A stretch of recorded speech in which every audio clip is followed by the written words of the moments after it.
FE12 Hard 3 ZPG Chapter 13X. This is a quick one, but Chapter 14 is going to be long, so I wanted to separate them. This is a Fog of War route map, but there are only 11 enemy units, and the map is really small, so it's not as annoying as it sounds once you learn what you're dealing with.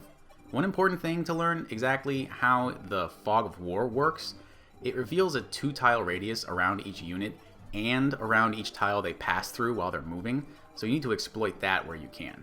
Another quirk is that you don't have a lot of deployment slots. There's only 7, which is really just 5 after Marth and Fina. So it's important to maximize your moves by performing an action and revealing an enemy unit hidden in the fog when you can. The last thing to know is that there are 4 ballista covering most of the map, and you really ought to kill 3 of them on the first turn to cover your opening moves, and the 4th actually does not deal effective damage against flyers, so if you can take out the first 3 on turn 1, then it's safe to bring Draco Knights. There's only one routed crit in this chapter. It's here at the beginning with Leiden's Killing Edge. The Woe Dao has a higher base crit, but 1 fewer might than the Killing Edge, which would make this not work. Minerva is a time traveler who knows where the bad guys are and reveals them for us with her pathing here.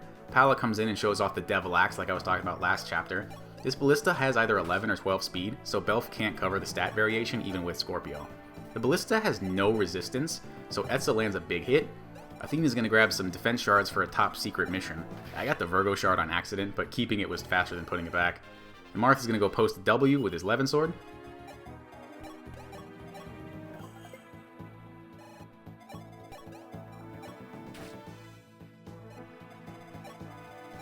Darros shows off our second Devil Axe here with some ridiculous damage. This crit with Leiden isn't necessary, but it sure is nice. If Pala were holding the Steel Lance and Minerva the Devil Axe, this Barbarian would choose Pala because of Weapon Triangle, but with this setup he prefers Darros over Minerva even with the Weapon Triangle, which is the only reason this Myrmidon has a tile available at the edge of his range to come into Minerva's Steel Lance.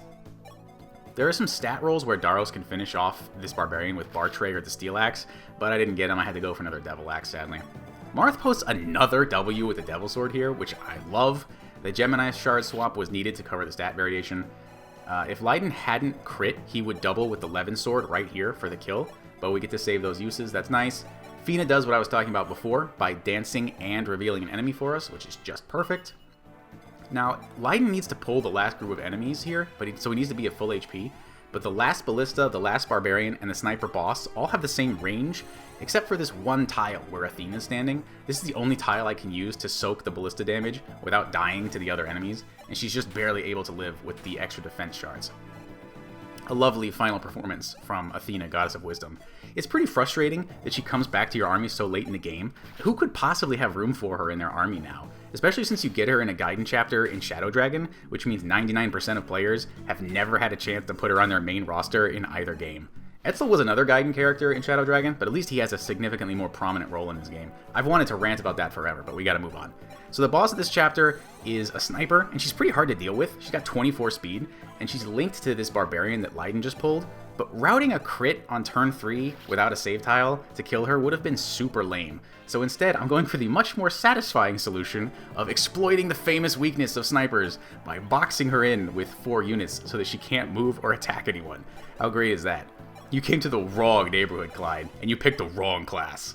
Now, there's still a Ballista in the bottom right corner, but it's the pachyderm brand of Ballista rather than Aerospate like the other 3, so it doesn't deal effective damage to our Draco Knights.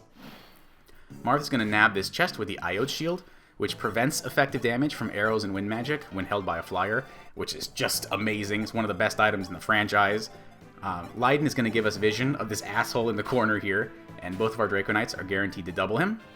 I don't think a 2-turn finish is possible in this run like in Hard 2 ZBG, and I spent a couple hours trying to get a 3-turn, but it just needed so many crits and dodges that it would have been really awful even if I bothered to grind it out. This 4-turn clear was still a little unreliable due to so many devil weapon uses, but either way, we're out of here. Next one's going to be rough. Thanks for watching.